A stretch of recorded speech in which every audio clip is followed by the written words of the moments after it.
Mapagpalang gabi o araw o umaga sa inyong lahat, mga kapatid na kasama namin sa pagsamba dito sa Shrine of Jesus the Divine Word sa Christ the King Mission Seminary.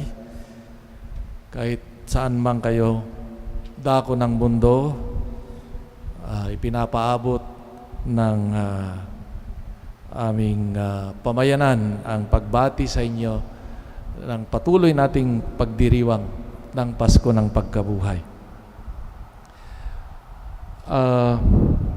May isang kwento tungkol sinalaysay ni yung tanyag na manunulat na Russian writer na si Leo Tolstoy tungkol sa isang tagpo sa buhay ng Tsar at Tsarina ng kanilang bansa. Ang mga ito ay nais parangalan yung mga miyembro ng kanilang sambahayan o yung korte o court, no? At sila ay nagpadala ng mga imbitasyon, panyaya sa mga, at hiniling nila na sa pagdalo nila dapat dala nila yung invitation card. Pagdating nila ng mga inanyayahan at pagpasok nila ay yung mga gwardiya ay hindi tinignan yung mga dala nilang invitation, kundi ang tinitignan ang mga kamay, no? Nagulat sila. Hindi naman yung dala nilang invitation. Ang sinuri nila yung kanilang mga kamay. Nagtaka ang mga bisita at atat na makita nga yung kanilang host, ang Tsar at sa kanyang may bahay. At kung sino yung pipiliin nilang bilang pangunahing pandangal o yung guest of honor, na kung saan siya ay uupo sa gitna ng Tsar at sa kanyang asawa. Laking gulat nila nung mapili ang matandang babae na tagalinis sa palasyo ng maraming taon. Nang makita ng mga gwardiya na tumingin sa kanyang kamay, ang sabi sa matanda, meron po kayong angkop na katangian bilang pangunahing pandangal. Nakita na ninyo ang iyong pagmamahal at katapatan sa pamamagitan ng iyong kamay. Palatandaan ng serbisyo at malasakit at pagmamahal ng maraming taon sa palasyo ng Tsar. Isang detalye sa mga pagpapakita ng Panginoong Hesus na muling nabuhay ang nakakatawag pansin. At ito ay sa likod ng bagong anyo ni Hesus na ilang mga pagkakataon hindi siya nakilala. Halimbawa, mga alagad patungong Emmaus o si Maria Magdalena, no?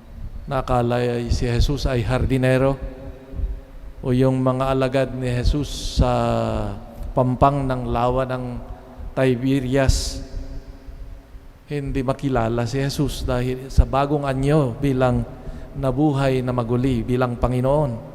Pero sa lahat ng mga yun, sa lahat ng bagong anyo ni Jesus at bagong anyo at maluwalhating imahen ni Jesus, dala pa rin niya ang bakas ng kanyang pagpapakasakit o yung mga sugat sa kanyang katawan o sa kamay at paa, tagiliran. Sabi nga lalong-lalo na dun sa Ebanghelyo ni San Juan nung nakaraang linggo. At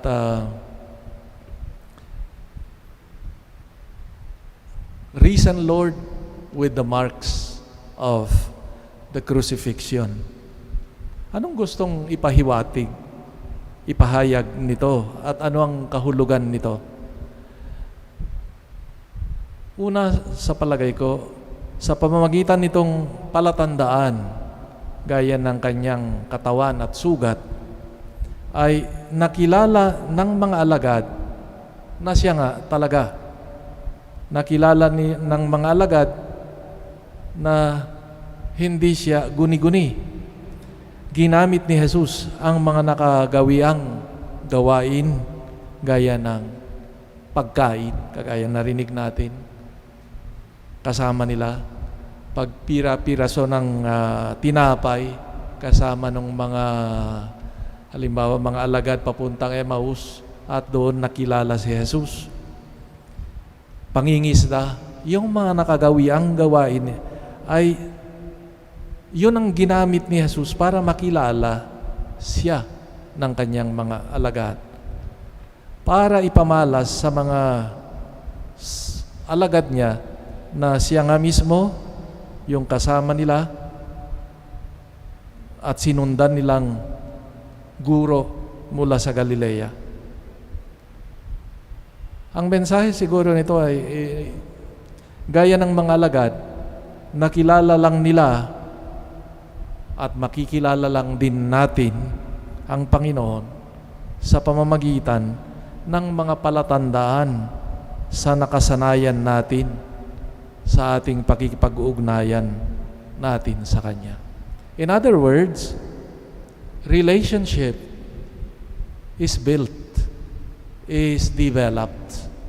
Hindi ang relationship kahit anong ugnayan, pagkakaibigan, ay hindi nangyayari minsanan, isang araw, isang gabi. Ito'y nangangahulugan ng pagkilala, ito'y nag-develop, ika nga.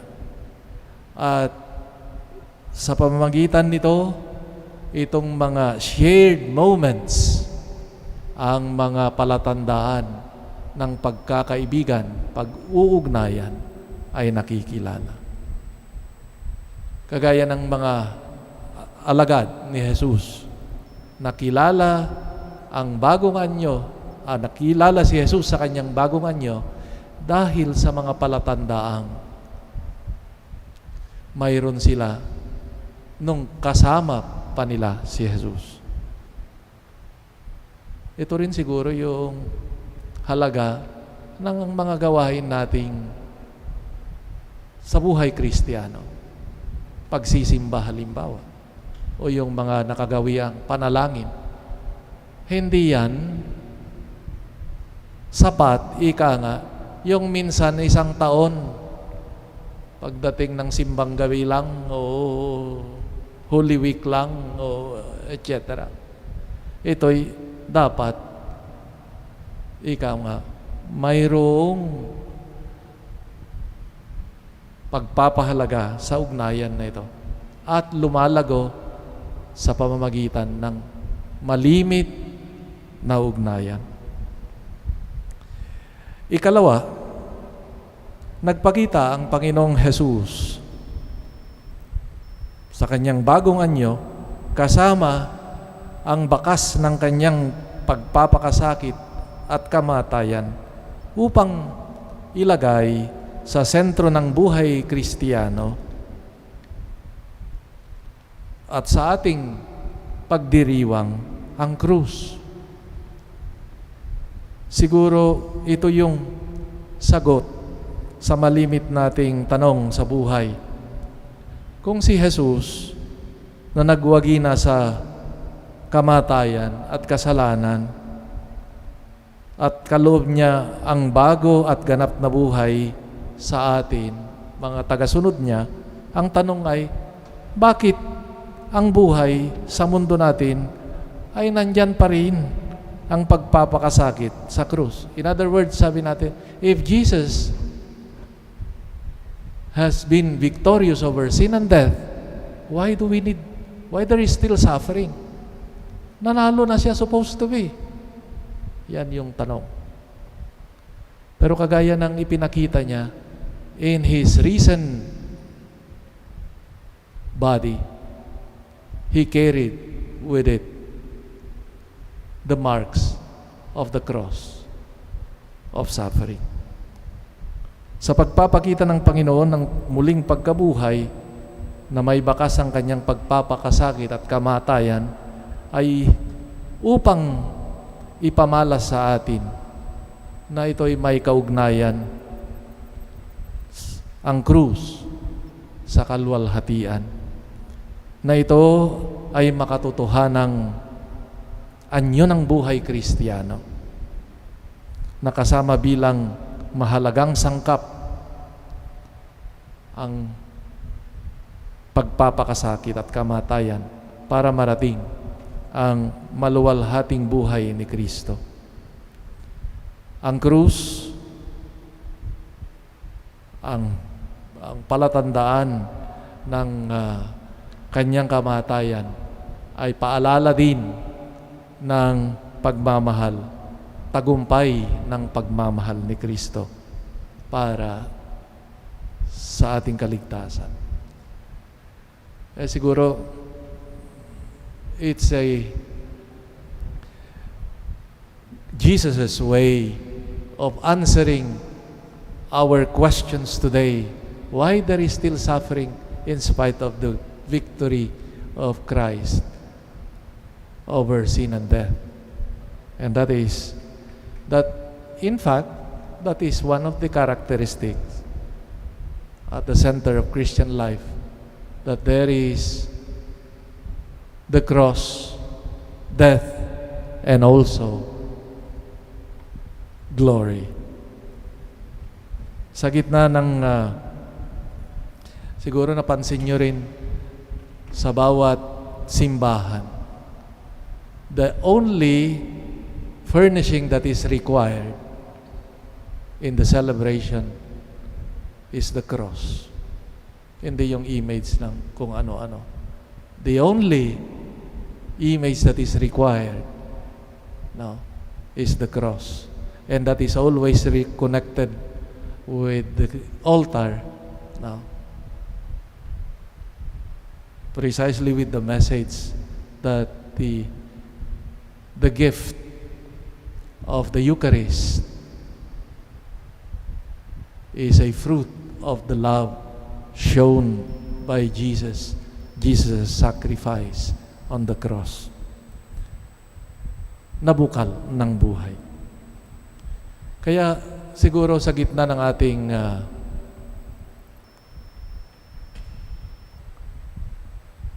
buhay, pasakit,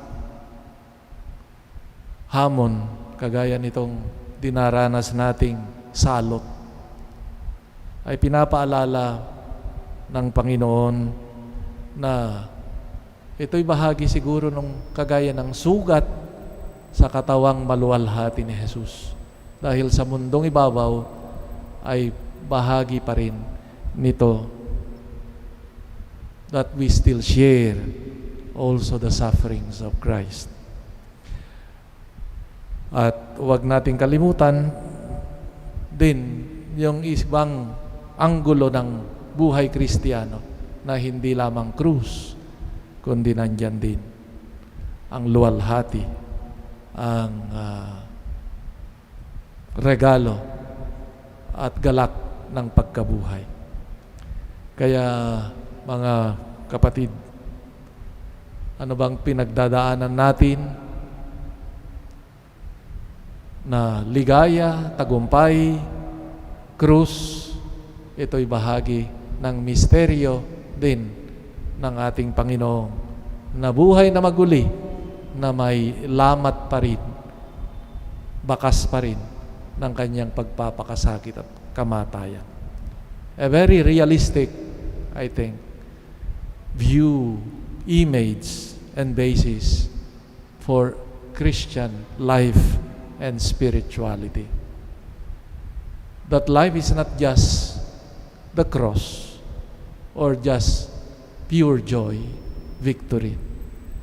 It is both the cross and victory.